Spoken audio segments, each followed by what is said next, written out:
عمل سے زندگی بنتی ہے جنت بھی جہنم بھی، یہ خاکی اپنی فطرت میں نہ نوری ہے نہ ناری۔ انسان جیسا عمل کرتا ہے ویسا اس کے ساتھ اللہ تعالیٰ کا معاملہ ہوتا ہے۔ نیک عمل کرے گا تو اجر و ثواب کا مستحق بنے گا، گناہ کرے گا تو سزا کا مستحق بنے گا۔ اس کو قانون جزا اور سزا کہتے ہیں، یہ پکا ہے، احکم الحاکمین کا بنا ہوا ایک نظام ہے۔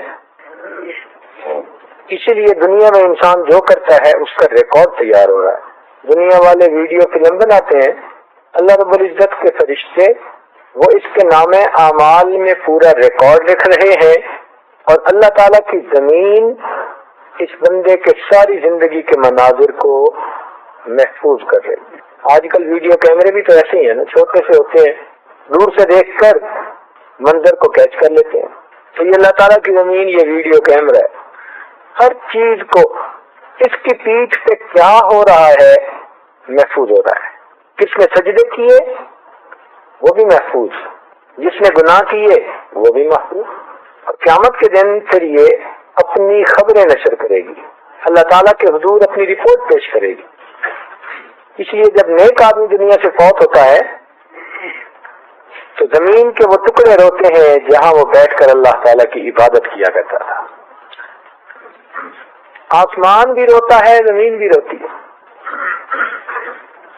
حضرت سعد اللہ عنہ کی وفات ہوئی، نبی علیہ السلام ان کے جنازے کے پیچھے پنجوں کے بل چل رہے ہیں۔ صحابہ نے عرض کیا اللہ کے محبوب، ہم نے ایسے پہلے تو کبھی چلتے نہیں دیکھا۔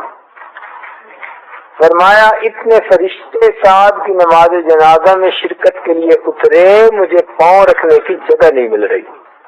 پھر ان کو دفن کرنے کے بعد نبی شام نے فرمایا کہ سعد کی موت پر اللہ تعالیٰ کا عرش بھی 3 دن تک روتا رہا۔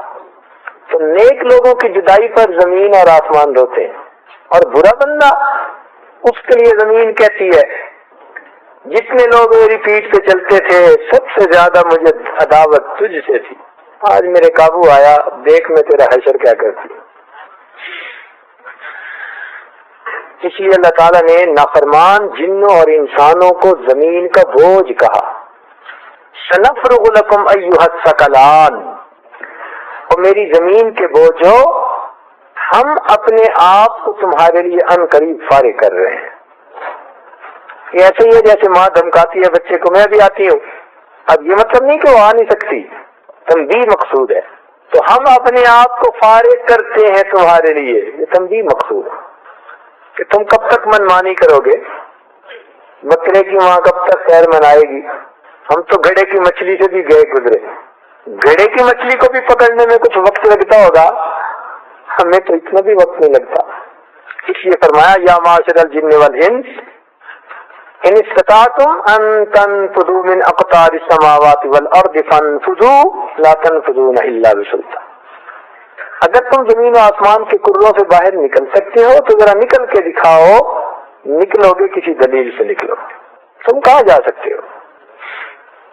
اس لیے اچھا انسان وہی ہے جو اللہ رب العزت کی نافرمانی سے بچے۔ نافرمانیوں کا کچھ اثر تو اسی دنیا میں سامنے ظاہر ہوتا ہے، وہ ہم نے مستقل 2 دنوں میں سنا کہ گناہوں کی وجہ سے انسان کی زندگی میں کیا کیا مصیبتیں اور پریشانیاں آتی ہیں۔ آج یہ دیکھیں گے کہ ان گناہوں کا آخرت میں معاملہ کیا ہوگا۔ تو ایک موٹا سا اصول یہ ہے کہ جیسا گناہ ہوگا ویسے اس کی سزا ہوگی، جیسی عبادت ویسے اس کا انعام، اور جیسا گناہ ویسے اس کی سزا۔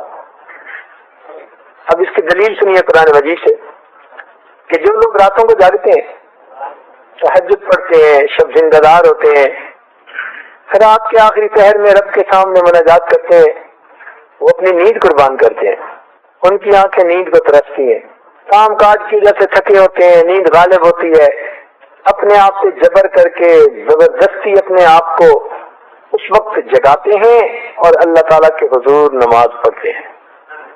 ان کے لیے پروردگار عالم نے جنت میں بہت انعام تیار کر رکھا، لیکن جہاں انعام تیار کرنے کا تذکرہ، وہاں یہ نہیں کہا کہ ان لوگوں کے دلوں کے سکون کے لیے ہم نے کیا بنا رکھا ہے، ان کی لذت کے لیے ہم نے کیا بنا رکھا ہے؟ بلکہ وہاں پر یوں فرمایا فلا تعلم نفس ما اخفی لهم من قرۃ اعین، کوئی جی نہیں جانتا ان کی آنکھوں کی ٹھنڈک کے لیے ہم نے کیا تیار کر رکھا ہے۔ تو آنکھوں کا تذکرہ کیا اس لیے کہ قربانی آنکھوں کی ہوتی ہے، نیند بھری ہوتی ہے، سکنا مشکل ہوتا ہے، اپنے آپ کو جگاتے ہیں، ورنہ تو کہہ سکتے تھے کہ دل کے سکون کے لیے بھی وہاں بہت کچھ ہے، بدن کی لذت کے لیے بھی بہت کچھ ہے، تو اللہ رب العزت کچھ بھی فرما سکتے تھے، مگر نہیں، جیسی عبادت ویسا اجر۔ چونکہ عبادت کرنے میں آنکھیں جاگی، اس لیے اللہ تعالیٰ نے وہ نعمتیں تیار فرمائیں کہ جن کے بارے میں فرمایا کہ ان کو دیکھ کر ان کی آنکھیں ٹھنڈی ہو جائیں گی۔ تو جیسا عمل ویسا اجر، جیسا گناہ ویسی سزا، یہ اللہ تعالیٰ کا بنایا ہوا ایک نظام ہے۔ ایک تو یہ دنیا ہے نا، ایک قبر کی زندگی جس کو عالم برزخ کہتے ہیں، اور ایک حشر کا دن جس کو عالم آخرت کہتے ہیں۔ اب دیکھیے کہ جب یہ ٹیپ ریکارڈر ہوتا ہے نا، تو ایک تو ہوتی ہے آواز، اور دوسرا ہوتا ہے آواز کا ٹیپ ریکارڈر کے اندر محفوظ ہو جانا، اور تیسرا ہوتا ہے کہ ٹیپ چلا کر اس آواز کو دوبارہ سننا۔ یہی مثال تینوں جہانوں کی۔ اس زندگی کی مثال آواز کی مانند ہے، برزخ کی مثال اس آواز کے ٹیپ میں محفوظ ہو جانے کی ہے، اور آخرت کی مثال اس کے ری پلے ہونے کی ہے۔ اللہ تعالیٰ اسی کو ری پلے کر دیں گے۔ آج نہیں دیکھتے کہ جو کھلاڑی کھیل کھیلتا ہے، ایسی شاٹ لگائی اس کو ری پلے کر کے دکھاتے ہیں، سپیڈ بھی کنٹرول کرتے ہیں، ذرا آہستہ ری پلے کر کے دکھاتے ہیں، ایکشن کا پتہ چلے۔ اللہ رب العزت بھی قیامت کے دن اس کو ری پلے کر کے دکھاتے ہیں۔ یہ جو کہا جائے گا نا اقرا کتابک، پڑھ اپنا نام اعمال، کفا بنفسک الیوم علیک حسیبا، اس کا مطلب یہی کہ بھئی تو ذرا آ کے دیکھ۔ ایک بندے نے چوری کی ہو نا، تو اس کو ویڈیو کیمرے پہ دکھاتے ہیں، دیکھ بھائی، تو پھر کسی اور ثبوت کی ضرورت نہیں ہوتی، وہ تسلیم کر لیتا ہے۔ اسی طرح انسان کے سامنے اس کی زندگی کو ری پلے کر دیا جائے گا، کسی ثبوت کی ضرورت ہی نہیں رہے گی۔ یومئذ لا یسأل عن ذنبہ انس ولا جان۔ دیکھا قرآن کیسی سچی سچی گواہیاں دے رہا ہے۔ وہ ایسا دن ہوگا کسی انسان اور جن سے اس کے گناہ کے بارے میں پوچھا ہی نہیں جائے گا۔ کیوں؟ یعرف المجرمون بسیماہم، وہ اپنے چہروں سے ہی پہچان لیے جائیں گے۔ فیؤخذ بالنواصی والاقدام، بالوں سے پکڑیں گے اور پاؤں میں ان کے بیڑیاں ڈالیں گے۔ اس لیے فرمایا الدنیا مزرعۃ الآخرہ، دنیا آخرت کی کھیتی ہے، جو بوئیں گے وہی کاٹیں گے۔ گندمت گندم برویت جو دے جو از مکافات عمل غافل مشاء، جو گندم ہوتا ہے وہ گندم کاٹتا ہے، جو جو ہوتا ہے وہ جو کاٹتا ہے۔ آج جو بوئیں گے کل وہی کاٹیں گے۔ کبھی نہیں ہوتا کہ کیکر بوئے اور اوپر سیب لگ جائیں۔ ہم اگر گناہ کے آج پودے بوئیں گے تو کل قیامت کے دن نیکیوں کے پھل نہیں کاٹ سکتے۔ اس لیے فرمایا فَمَن يَعْمَلْ مِثْقَالَ ذَرَّةٍ خَيْرًا يَرَهُ، جس نے ذرہ کے برابر بھی کوئی خیر کا عمل کیا ہوگا وہ بھی اس کو وہاں پائے گا، اور جس نے ذرہ کے برابر بھی کوئی شر کا عمل کیا ہوگا وہ بھی اس کو پائے گا۔ اور یہ بات سمجھ میں آتی ہے۔ دیکھیں آپ کو ایک مثال سے سمجھائیں۔ سائنس نے اس وقت ایسے اسٹار ڈھونڈ لیے ہیں جو زمین سے 300 سال نوری سال کے فاصلے پر ہیں۔ نوری سال ایک پیمانے ہیں جیسے میٹر، میل، کلومیٹر۔ لائٹ ایک سال کے اندر جتنا فاصلہ طے کرتی ہے اس کو نوری سال کہتے ہیں۔ اب جب ایک سیکنڈ کے اندر لاکھوں میل کر جاتی ہے تو پھر ایک سال میں کتنا کرتی ہوگی؟ تو ایسے ستارے ڈھونڈ لیے ہیں سائنسدانوں نے جو زمین سے 300 سال کے فاصلے پر ہے۔ مگر فرق کیا ہے؟ فرق یہ ہے کہ اس ستارے سے جو روشنی چلی تھی اس کو زمین پر آنے میں 300 سال لگ گئے۔ تو 300 پہلے چلی تھی، 300 سال پہلے، آج زمین پر آئی اور آج نظر آنے لگے ہوں. کیا مطلب کہ آج اگر یہ محفل یہاں موجود ہے تو یہ لائٹ ریفلیکٹ ہو کر اگر اوپر جائے تو اس ستارے پر پہنچنے میں اس کو 300 سال لگیں گے. یعنی اگر وہاں کوئی بندہ بیٹھا دیکھ رہا ہو تو 300 سال کے بعد وہ دیکھے گا کہ نور مسجد کے اندر یہ محفل سجی ہوئی ہے، کیونکہ روشنی میں 300 سال بعد پہنچے گی. اب اس کا یہ مطلب ہوا کہ آج اگر وہاں کوئی بندہ بیٹھا ہو تو آج سے 300 سال پہلے زمین پر جو کچھ ہوا وہ اس کو آج نظر آ رہا ہوگا. تو اگر یہ 300 سال بعد نظر آ سکتا ہے تو اسی کلوز سرکٹ کو اللہ ایسا کر دیں کہ قیامت کے دن سب کی لائٹ ان کے سامنے. تو اپنی زندگی کا ریپلے خود دیکھیں گے کہ نہیں دیکھیں گے؟ اپنی آنکھوں سے سب کچھ دیکھیں گے. کہہ نہیں سکیں گے کہ یہ جھوٹ ہے، الزام ہے، فلاں ہے. اپنی آنکھوں سے دیکھیں. نبی علیہ الصلوۃ والسلام نے ارشاد فرمایا، آپ کی عادت مبارکہ تھی کہ فجر کی نماز کے بعد تشریف رکھتے تو صحابہ کرام سے پوچھتے ہوئے کسی نے خواب دیکھا؟ تو نبی علیہ السلام کبھی خود بھی خواب دیکھتے تو آپ بتایا کرتے تھے. انبیاء کرام کے خواب بھی سچے ہوتے ہیں. ایک مرتبہ نبی علیہ السلام نے فرمایا کہ میں نے خواب دیکھا کہ ایک شخص لیٹا ہوا ہے اور کوئی دوسرا اس کا سر پتھر سے کچل رہا ہے. پھر ایک اور شخص کو دیکھا کہ وہ بھی سیدھا لیٹا ہوا ہے اور دوسرا شخص ایک زنبور سے چاقو سے اس کے چہرے کے ایک طرف چیرتا ہے اور ابھی وہ ٹھیک نہیں ہوتا کہ پھر دوسری طرف سے چیرتا ہے. پھر میں نے آج سے ایک تنور دیکھا جس میں بہت سارے مرد اور عورت جل رہے تھے مگر سب کے سب ننگے تھے. اس سے آگے میں نے خون کی ایک نہر دیکھی. اس میں ایک آدمی ڈبکیاں کھا رہا ہے، تیر رہا ہے، کنارے پہ آنا چاہتا ہے. جب وہ قریب آتے ہیں نا تو ایک آدمی پتھر اس کے سر پہ دے مارتا ہے. سر پہ پتھر لگتے ہی وہ پیچھے چلا جاتا ہے اور پھر ڈبکیاں کھاتا ہوا پھر آنے لگتا ہے، پھر یہ پتھر مارتا ہے.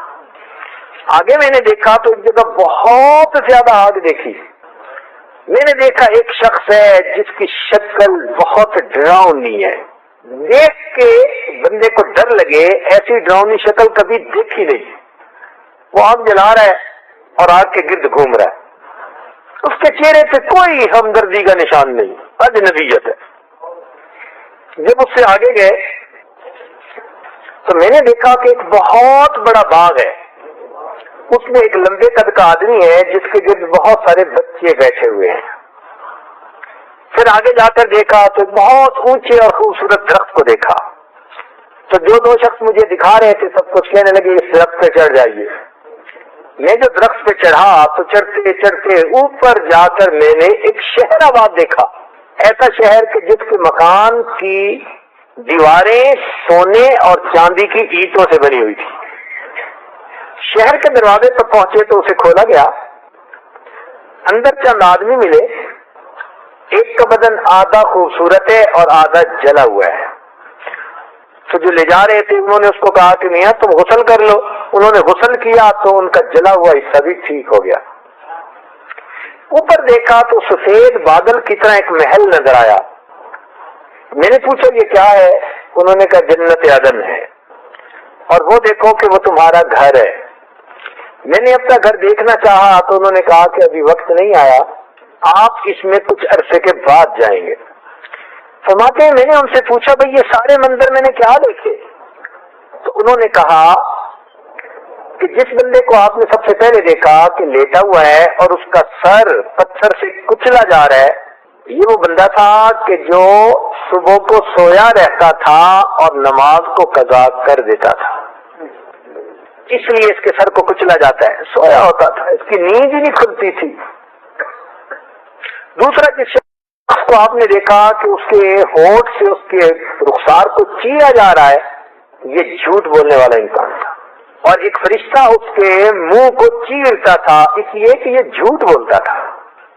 تیسرے جس بندے کو دیکھا کہ وہ خون کی نہر میں یہ سود کھانے والا تھا جو ڈبکیاں لے رہا تھا اور دوسرا بندہ اس کے سر پہ پتھر مار رہا تھا اس کو سزا دینے کے لیے. پھر آگے آپ نے جس کو دیکھا کہ وہ آگ جلا رہا ہے تو وہ جہنم کا داروغہ مالک تھا جو فرشتہ ہے، اور جب سے وہ پیدا ہوا اور جہنم پہ اس کی ڈیوٹی لگی وہ کبھی ہنسا نہیں ہے، وہ کبھی نہیں ہنسا، اس لیے آپ نے اس کے چہرے کے اوپر بہت ہیبت دیکھی۔ آگے جو آپ نے باغ دیکھا تو وہ جنت تھی، لمبے قد کے آدمی کو دیکھا وہ ابراہیم خلیل اللہ علیہ السلام تھے، بچوں کو جو دیکھا تو وہ ایمان والوں کی چھوٹی اولاد جو بچپن میں فوت ہو گئے ان کے گرد بیٹھے ہوئے تھے۔ یہ جو شہر آپ نے دیکھا یہ جنت عدن، اور محل جو دیکھا یہ آپ کا ہے، مگر آپ اس میں کچھ عرصے کے بعد داخل ہوں گے۔ تو میں نے پوچھا کہ وہ جو خوبصورت بدن والے اور آدھے جلے ہوئے وہ کون تھے؟ تو بتایا گیا کہ یہ آپ کی امت کے گنہگار بندے ہوں گے، یہ پل صراط سے گزریں گے تو ان کے جسم کے کچھ حصے کو جہنم کی آگ جلائے گی، تو یہ نہر حیات ہے، جب یہ اس میں غسل لیں گے تو اللہ تعالیٰ ان کے جسموں کو پھر سلامت فرما دے۔ تو نبی علیہ السلام نے گویا اس زندگی کے نمونے کو خواب میں بھی دیکھا، معراج میں بھی دیکھا۔ چنانچہ نبی علیہ السلام نے معراج میں دیکھا کہ ایک آدمی ہوگا اور فرشتے سونے اور چاندی کی بنی ہوئی گزیں ہوں گی، ان کو جہنم کی آگ کے اندر وہ گرم کریں گے اور ان کی پیشانیوں پر، ان کے پہلوؤں پر اور ان کی پیٹھ کے اوپر داغ لگا رہے ہوں۔ یہ کون ہے؟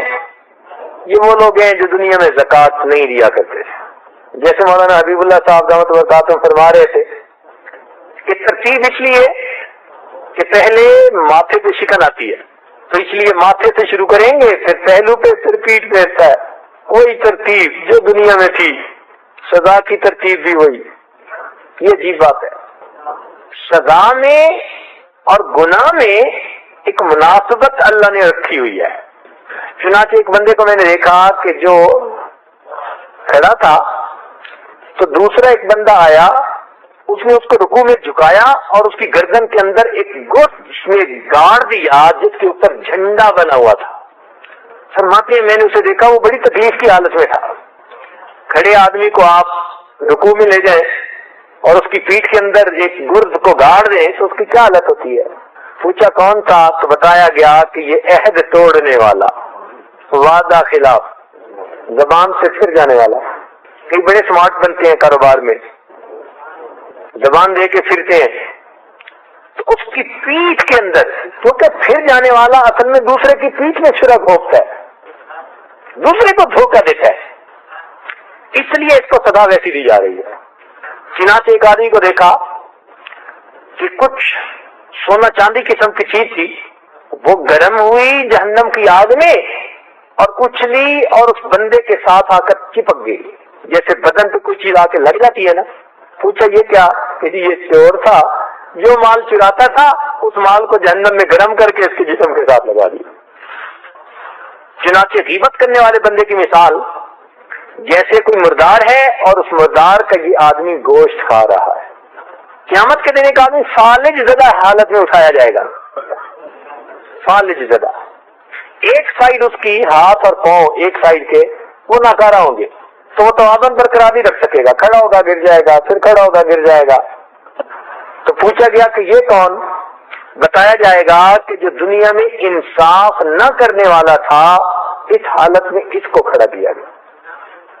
بچوں میں انصاف نہ کرنا، لوگوں میں انصاف نہ کرنا، دو بیویاں ہیں دونوں میں انصاف نہ کرنا، نہ انصافی کرنے والا بندہ تو وہ قیامت کے دن ایسا ہی ہے نا کہ بھئی ایک سائیڈ اس کی صحت مند اور دوسری اس کی بیمار ہے، فالج زدہ۔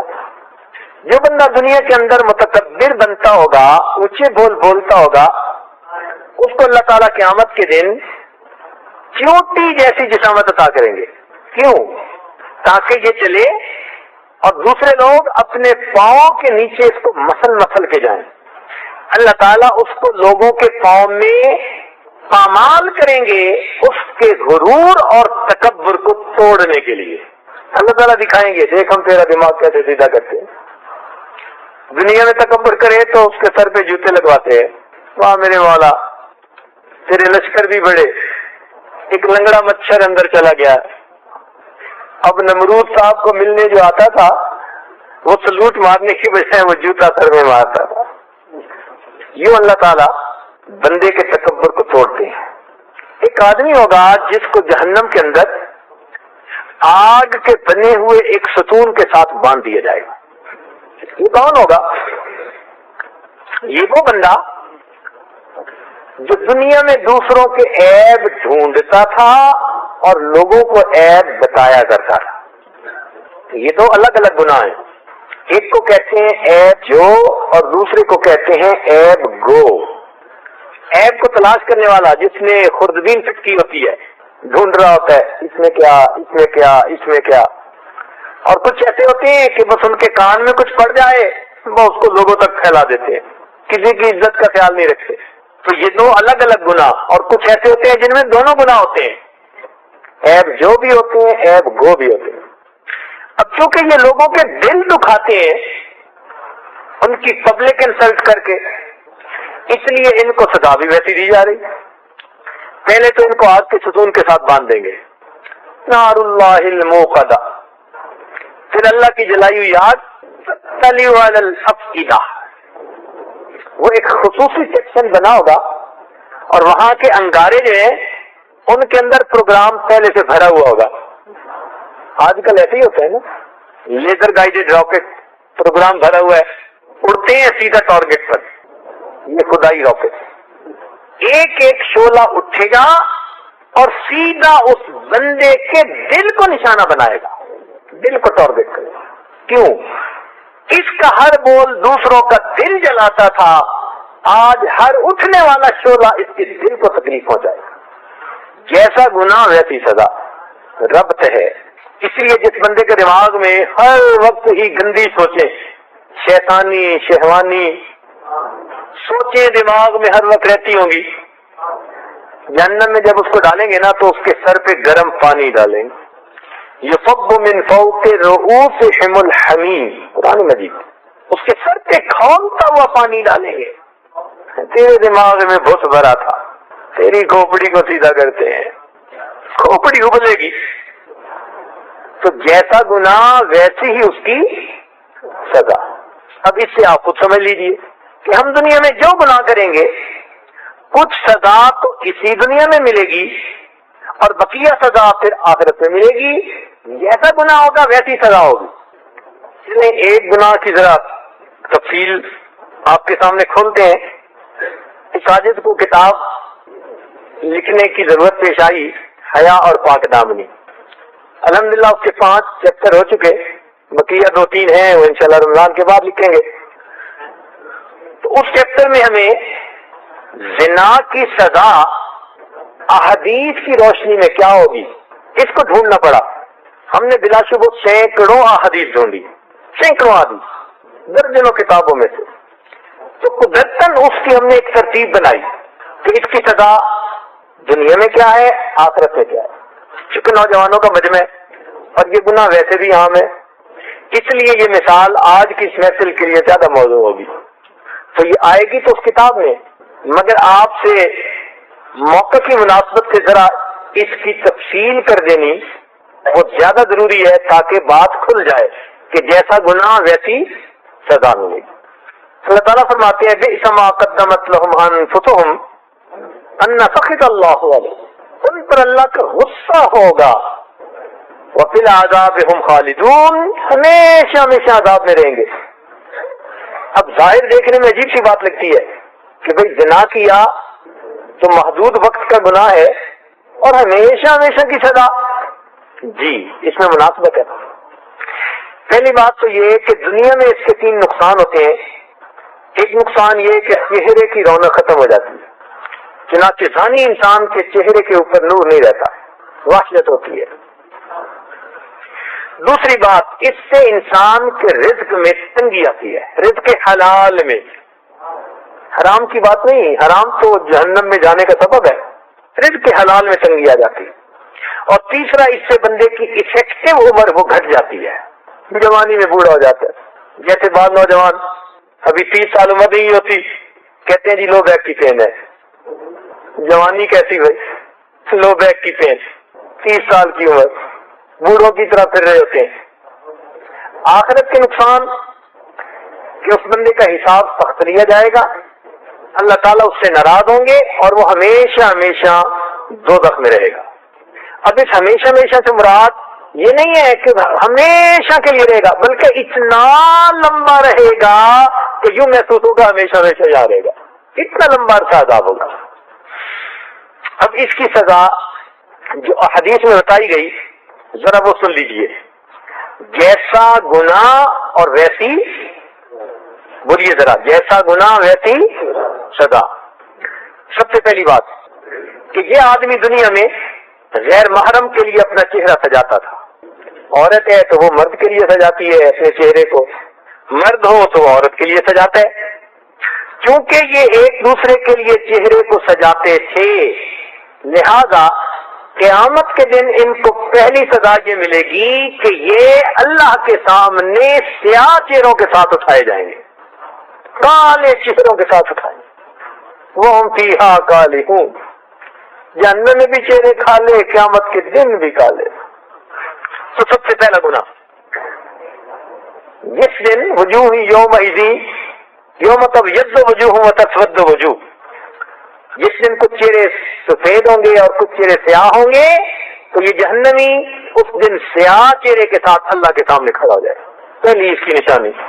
دوسری نشانی کہ یہ غیر محرم کے چہرے کو محبت کی نظر سے دیکھتے تھے, ہوس کی نظر سے دیکھتے تھے. نتیجہ کیا نکلے گا کہ قیامت کے دن ایک تو چہرے سیاہ ہوں گے اور دوسرا چہرے کے گوشت کو نوچ لیا جائے گا, جیسے چہرے کا گوشت کو نوچ لیتا ہے نا. تیسری کہ دنیا میں غیر محرم کے چہرے کو دیکھ کر ان کے چہرے کھل جاتے تھے, تعلق جو ایسا تھا. اس کی سزا کیا ملے گی کہ قیامت کے دن ان کے چہروں کو خاص طور پر جہنم کی آگ کے اندر جلایا جائے گا. حدیث پاک میں یہ مستقل بات لکھی ہے کہ جہنمی تو ویسے ہی آگ میں جلے گا, مگر آگ اس بندے کے چہرے کو خصوصاً جلائے گی اور اس کو مشتعل کر دے گی, اس کو بالکل جلا کے سرخ کر دے گی. دنیا میں غیر محرم کے ساتھ زندگی کی باتیں کرتا تھا, اس کی سزا کیا ہوگی کہ یہ قیامت کے دن روتا ہوا اٹھے گا.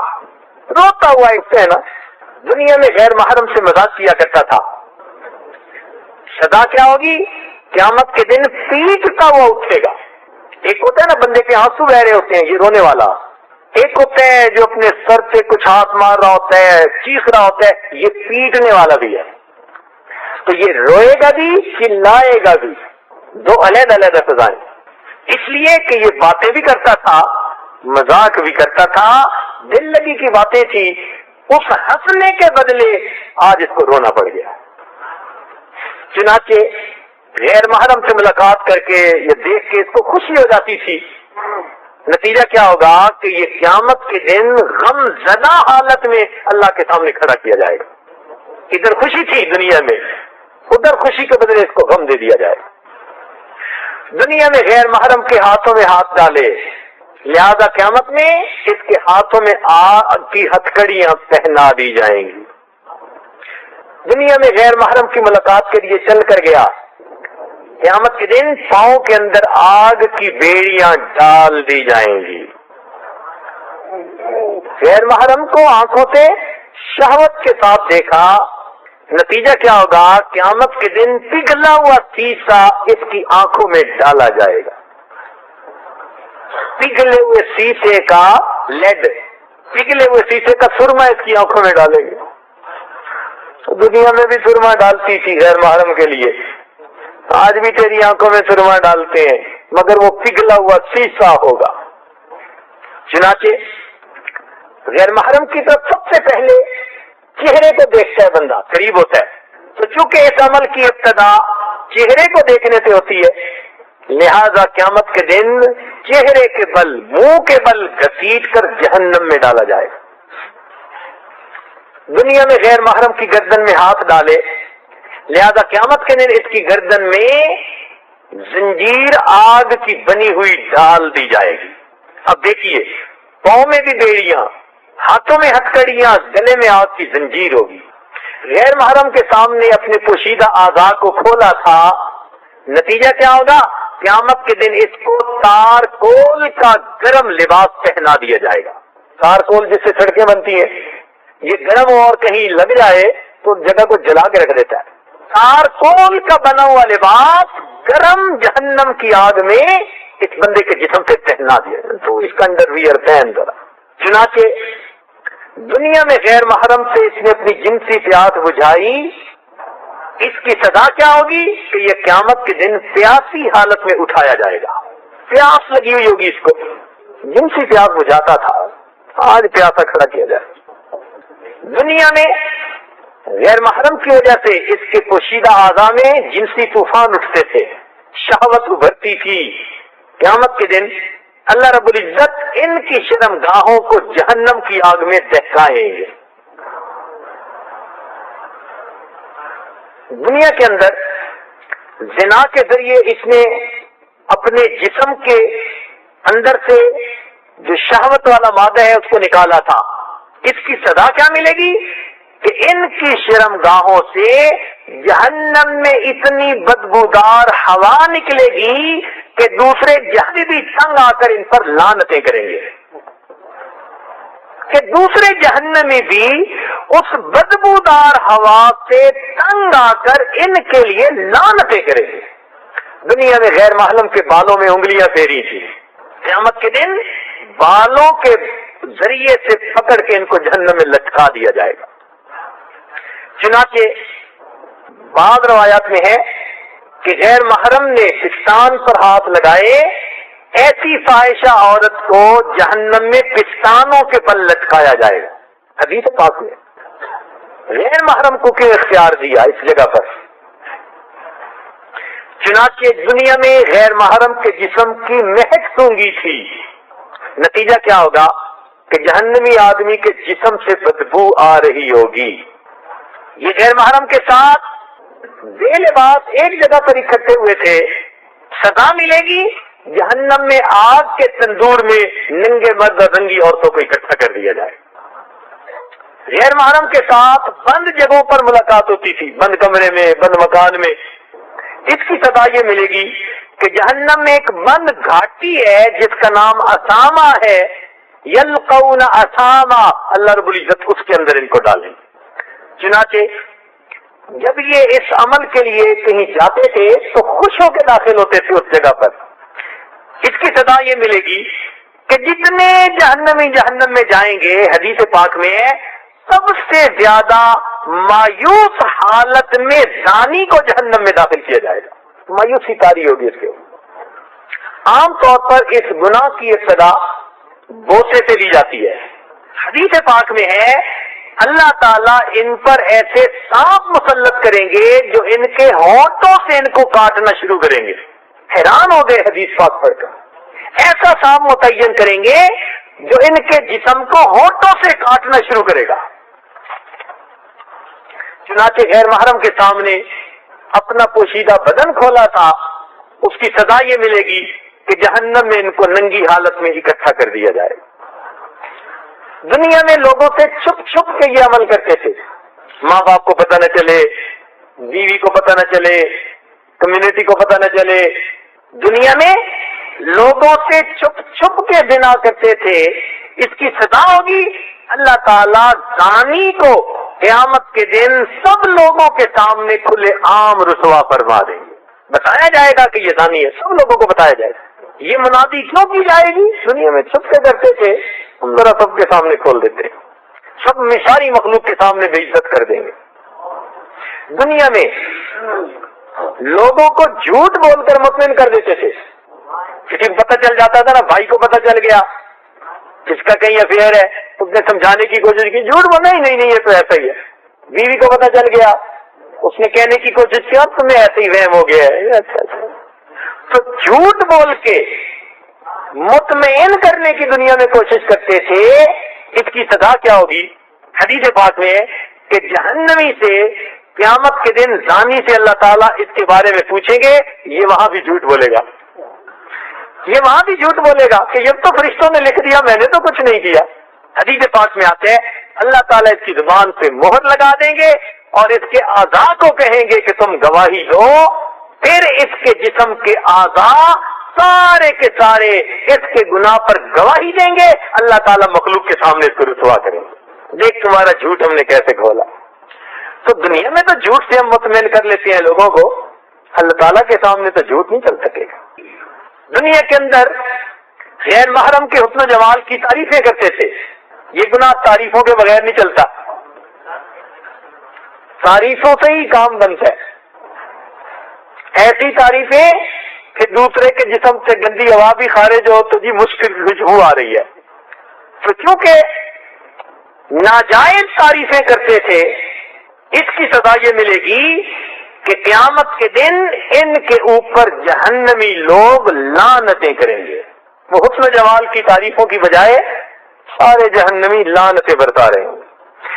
چنانچہ یہ غیر محرم کو سلام بھیجا کرتے تھے، تحفے بھیجا کرتے تھے، حدیث پاک میں آتا ہے اس کی سزا ہوگی اللہ تعالیٰ کی طرف سے ان کو لعنت کے تحفے آیا کریں گے، اللہ تعالیٰ بھی لعنت بھیجیں گے۔ چنانچہ غیر محرم کے جسم کے بوسے لیے اس کی سزا ملے گی کہ سانپ ان کے جسم کے مختلف اعضاء کو اسی طرح کاٹے گا اور ان کو کھائے گا۔ اور ایک عجیب بات کہ یہ زنا ایسا جرم ہے کہ اس کی لذت جسم کا ایک ایک ٹشو پاتا ہے، ہر انگ میں اس کا مزہ انسان محسوس کرتا ہے، لہذا اس کی سزا کیا ہوگی؟ قیامت کے دن اللہ تعالیٰ ایک وادی میں بچھوؤں کو جمع فرمائیں گے، اس بندے کو اس میں دھکا دے دیا جائے گا، وہ بچھو اس کے اوپر اس طرح چمٹیں گے جیسے شہد کے چھتے پر شہد کی مکھیاں ہوتی ہیں، ہر بچھو ہر ٹشو کے اندر ڈنگ مارے گا، ایک ایک ٹشو نے مزہ پایا تھا، آج ایک ایک ٹشو کو زہر کے ساتھ دردناک عذاب دیا جائے گا۔ چنانچہ دنیا میں اس نے غیر محرم کے جسم پر اختیار پایا، سبھی کو زنا کا مرتکب ہوا، اس کے جسم پر اختیار پایا، اس کا نتیجہ کیا ہوگا کہ قیامت کے دن اس غیر محرم کے شوہر کو اللہ تعالیٰ اس کی نیکیوں پر اختیار عطا فرما دیں گے۔ چنانچہ اس کے شوہر کو کہیں گے تو جتنا چاہتا ہے اب اس کی نیکیوں میں سے لے لے، اور اس دن کوئی نیکیوں کو پیچھے نہیں رہنے دے گا۔ لہذا اگر کسی کی بیوی سے زنا کیا تو اس کا خامد اس کے پورے نیک اعمال لے گا اور اپنے گناہ اس کے سر کے اوپر دے گا۔ اسی لیے غیر محرم پر سواری کی نتیجہ کیا ہوا کہ شوہر کے گناہوں کا بوجھ اس کے سر کے اوپر لادا جائے۔ اور ایک سزا یہ کہ غیر محرم سے ہمیشہ کی دوستی کے وعدے، ہم ہمیشہ دوست رہیں گے، ساری زندگی نبھائیں گے، کیونکہ وعدے ہمیشہ کی دوستی کے نبھانے کے تھے، اس نیت کی وجہ سے ان کو جہنم کا ہمیشہ کا عذاب دیا جائے گا۔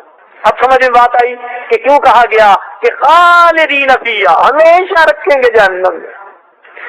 یہ بھی وعدے کرتے تھے ہم ہمیشہ کے دوست ہیں جی، ساری زندگی نبھائیں گے۔ اور پھر آخری سزا یہ کہ دنیا میں غیر محرم سے ہم کلامی کے مزے لیتے تھے، اس کی سزا یہ ملے گی قیامت کے دن اللہ تعالیٰ زانی کے ساتھ ہم کلامی سے انکار فرما دیں گے۔ اللہ فرمائیں گے میں اس بندے سے بات ہی نہیں کرنا چاہتا۔ اس سے بڑا عذاب اور کیا ہو سکتا ہے کہ بندہ ایسا گناہ کرے کہ قیامت کے دن پروردگار اس سے بات ہی کرنا پسند نہ کرے۔ اللہ اکبر۔ اب دیکھیے جیسا گناہ تھا اس کی سزا بالکل ویسی تھی، اسی پر باقیوں کا بھی قیاس کر لیجیے۔ بلکہ انسان کی جو باطنی حالت ہے نا وہ بھی گناہ کی مانند بن جاتی ہے۔ ایک جسم ہم دیکھتے ہیں نا، ایک اس کی جسم جسے مثال کہلاتا ہے۔ سنیے اللہ تعالیٰ ارشاد فرماتے ہیں وما من دابۃ فی الارض الا وما من دابۃ فی الارض ولا طائر یطیر بجناحیہ الا امم امثالکم، زمین پر چلنے والا کوئی چوپایا نہیں اور ہوا میں اڑنے والا پروں سے کوئی ایسا پرندہ نہیں مگر یہ کہ ان میں امتیں ہیں تمہاری مثال، یعنی انسانوں کو ان میں اپنی مثال مل سکتی ہے چوپایوں میں یا پرندوں میں۔ تو باطنی طور پر اپنے عملوں کی وجہ سے اگر تو نیک عمل ہے تو یہ باطنی طور پر انسان ہے، اور اگر اس کے برے عمل ہیں تو یہ کسی نہ کسی جانور کے ساتھ مثال رکھتا ہے، مشابہت رکھتا ہے۔ مثال کے طور پر جس بندے کو یا عورت کو بناؤ سنگار کا چسکا زیادہ ہو تو عالم مثال میں مور کے ساتھ اس کی تشبیہ ہوتی ہے۔ بے عمل عالم جو جانتا تو ہو مانتا نہ ہو تو عالم مثال میں گدھے کی سی اس کی مثال ہوتی ہے۔ جیسے اس نے بوجھ لادا ہوا ہوتا ہے ایسے گدھے نے بوجھ اٹھایا ہوا ہوتا ہے۔ جو خود پرور ہوتا ہے، اپنے کھانے کی فکر، اپنے فائدے کا بندہ، ہر وقت اپنی ذات کے گرد گھومتا ہے، جس کا عالم مثال میں اس کی مثال مرغی کی مانند ہوتی ہے۔ مرغی میں بھی خود پروری ہوتی ہے۔ جو کینہ پرور ہوگا، جس کے دل میں دوسروں کے بارے میں نفرت، عداوت، بغض، کینہ چھپا ہوا ہوگا، یہ آدمی عالم مثال میں اونٹ کی شکل میں نظر آتا ہے۔ جس آدمی کے اندر بے حیائی اور فحاشی ہوگی، عالم مثال میں اس کی شکل سور کی مانند نظر آتی ہے۔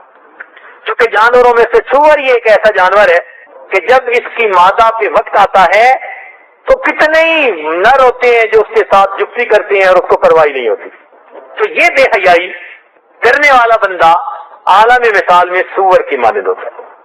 جس انسان کے اندر حرص اور طمع بہت ہو، عالم مثال کے اندر وہ کتے کی مانند نظر آتا ہے۔ کتے میں طمع بہت ہوتی ہے۔ اوہو، اتنا بڑا جانور ہے کہ 50 کتے اس کے گوشت کو کھا سکتے ہیں، مگر یہ دوسرے کو قریب نہیں آنے دے گا، اکیلا کھانا چاہتا ہے۔ شیر بھی شیر کو مار تو دے گا، شیر کو کھائے گا نہیں۔ جانور ہم جنس کو مار تو دیتا ہے، کھاتا نہیں سوائے کتے کے۔ کتا مرے ہوئے کتے کو بھی کھا لیتا ہے، ایسا حریص ہوتا ہے۔ اور دنیا دار بھی اسی طرح۔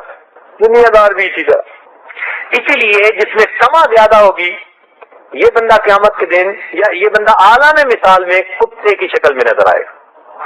جو بندہ دوسروں کو ایذا پہنچاتا ہوگا، خواہ مخواہ دوسروں کا دل دکھانا، دل جلانا، یہ بندہ عالم مثال میں سانپ اور بچھو کی مانند نظر آتا ہے۔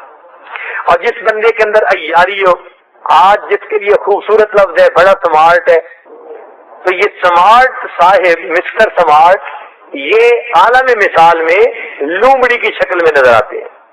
اور جو دوسروں کے عیب سنتا رہتا ہو، ڈھونڈتا رہتا ہو، تو عالم مثال میں مکھی کی مانند نظر آتی ہے۔ آپ نے دیکھا یہ گندی مکھی ہر وقت گند ڈھونڈتی ہے، سارے خوبصورت گھر کو چھوڑ کے باتھ روم میں،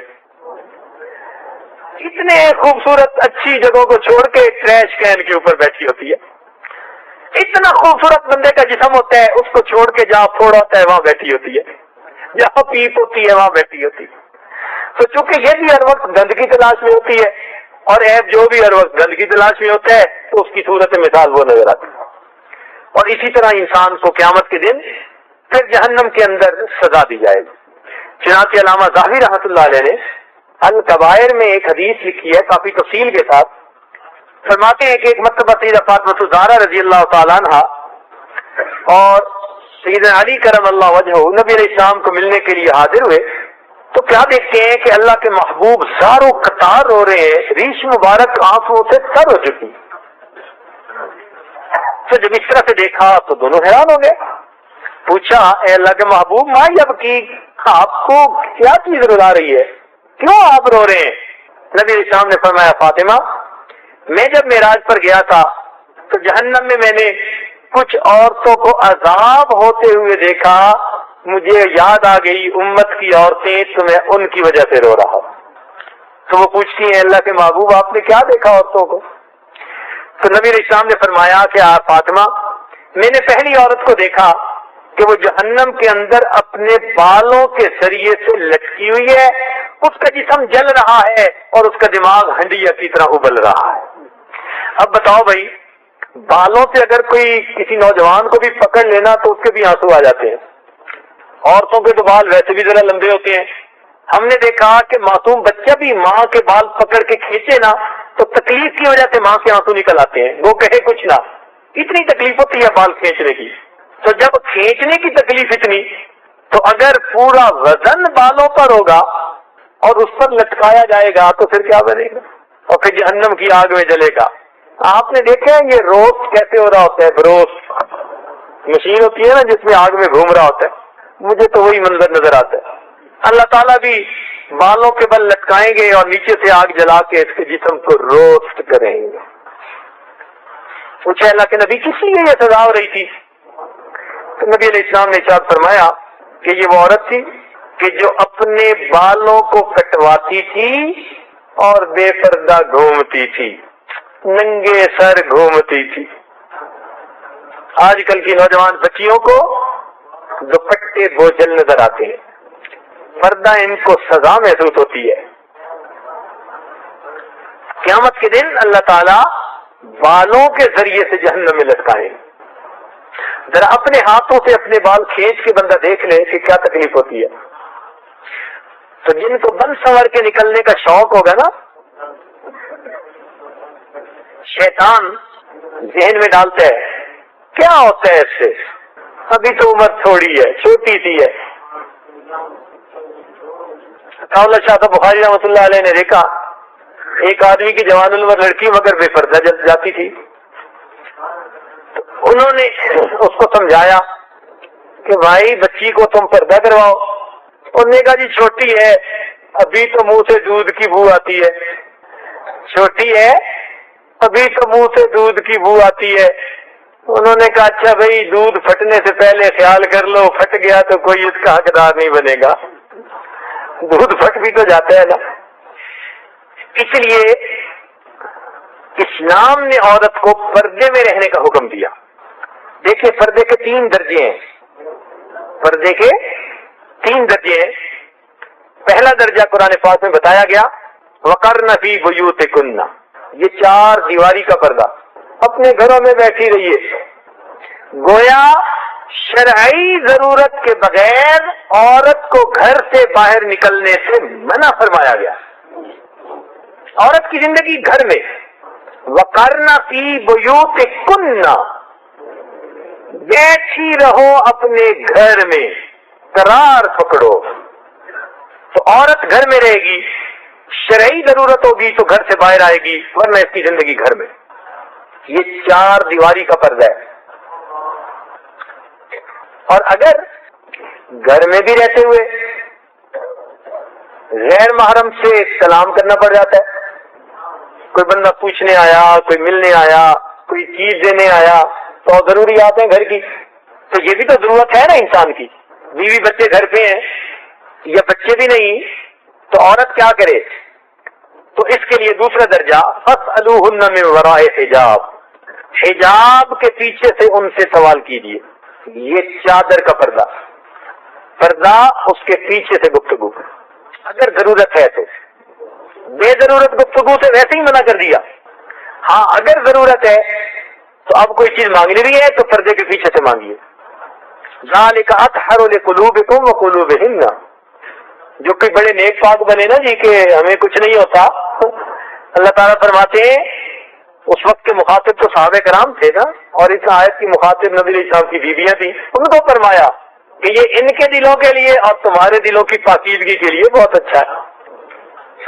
تیسرا درجہ کہ اگر دل پر باہر نکلنا پڑتا ہے، ڈاکٹر کے پاس جانا پڑا، مجبوری میں بچے کو ڈاکٹر کے پاس لے جانا پڑا، یا کوئی اور ایسی شرعی ضرورت پیش آ گئی، تو ایسی صورت میں اگر عورت نکلے یدنین علیہن من جلابیبہن، تو یہ پھر اپنی چادر اپنے سینوں پر چہرے پر ڈال لے.